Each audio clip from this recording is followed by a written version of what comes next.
before the president ordered the airstrike that killed Qasem Soleimani. Pentagon officials had reportedly warned the president that that former general was planning attacks against U.S. troops.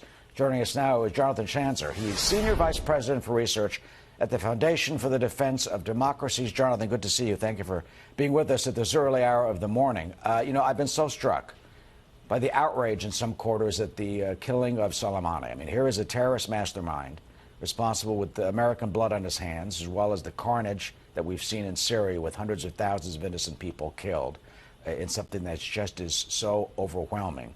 Someone who is considered and called an evil man of this theocratic revolutionary theocracy. Your view of what they did tonight? Look, I think that, number one, the killing of Qasem Soleimani was justified. I think that the president has been remarkably clear and consistent in terms of what his red lines were. The Iranians crossed those red lines last week, and the president responded with overwhelming force, although it was, I think, fair to say also it was a limited strike. We're talking about one missile, a handful of targets, and the message was sent. Now, of course, we have face-saving on the part of the Iranian regime, although I have to say I think the president has called their bluff. There was a fear that they might respond with overwhelming force. What we saw tonight, I think, was really an attempt just to show the people back home that they were capable of carrying out these strikes and they were capable of carrying out attacks in retribution. But it seems very clear from all indications from what the Iranians have said, as well as what they've done, that they were really not trying to do significant damage and were probably trying not to kill Americans, knowing that that would prompt the president to act. Do you think, though, this will stop Iranian meddling? I mean, look, they were attacked the tankers, launched attacks against the Saudi Arabian oil fields. There's been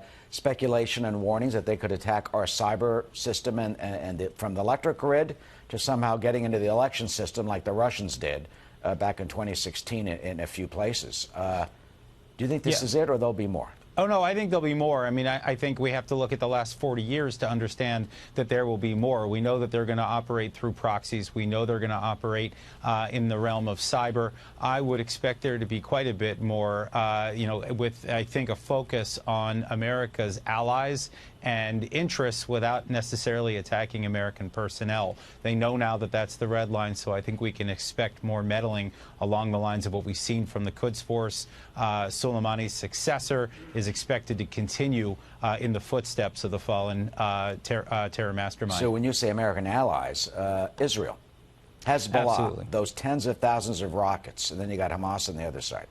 That's right. I mean, you got Hamas and Hezbollah, but you also have the Shiite militias that are operating in places like Iraq and Syria. You've got the Houthis in Yemen. And the thing that I'm watching that I think we'll see a lot more of is a new initiative that the Iranians have launched a couple of years back about providing precision-guided munitions, what we call PGMs. These are rockets that are capable of hitting within 5 to 10 yards of their intended targets. We may have seen the Iranians fire some of these tonight, and what they're trying to do is to hand these off to some of these other smaller proxy groups so that they can target America's allies and interests around the region without necessarily having Iran's fingerprints on it, but to do so in a very deadly fashion. And if that starts happening, how do we respond to Tehran's behavior? Or what do we do then?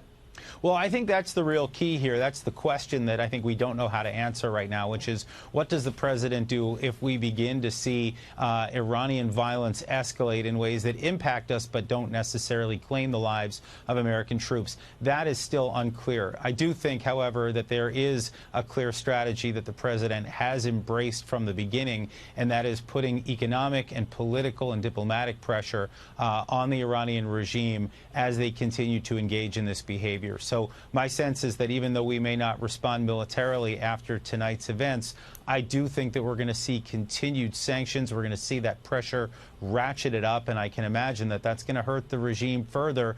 They've been running out of cash. They can feel the squeeze, and that explains, at least to some extent, why they're acting the way they are. Yeah, there's a lot of criticism of President Obama back in 2009 with the Green Revolution, that he did not at first come out strongly to support those protesters who were out on the streets that could have had a tipping point. Here's Secretary of State Mike Pompeo before the strike saying where the blame lies for the troubles in Iran. We got it right. The Department of Defense did excellent work.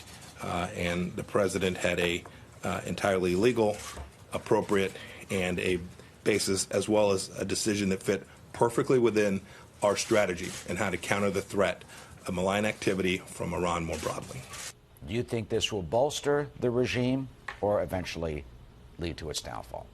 You know, I think there's a debate that's been playing out since all of this began. You know, you've got the apologists for the regime. They're all coming out and saying, look, as soon as you attack Iran, we're all going to rally around the flag, and it's only going to make the regime in Iran stronger.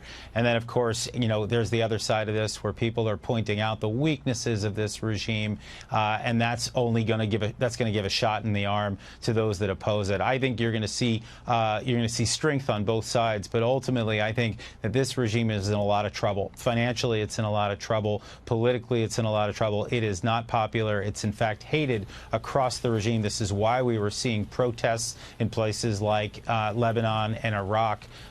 This is a regime that has a lot of blood on its hands, but also a lot of corruption.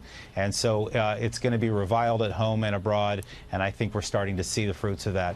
Jonathan Schanzer, the foundation of the Defense of Democracies. Jonathan, thank you for being with us at this early hour here in New York. And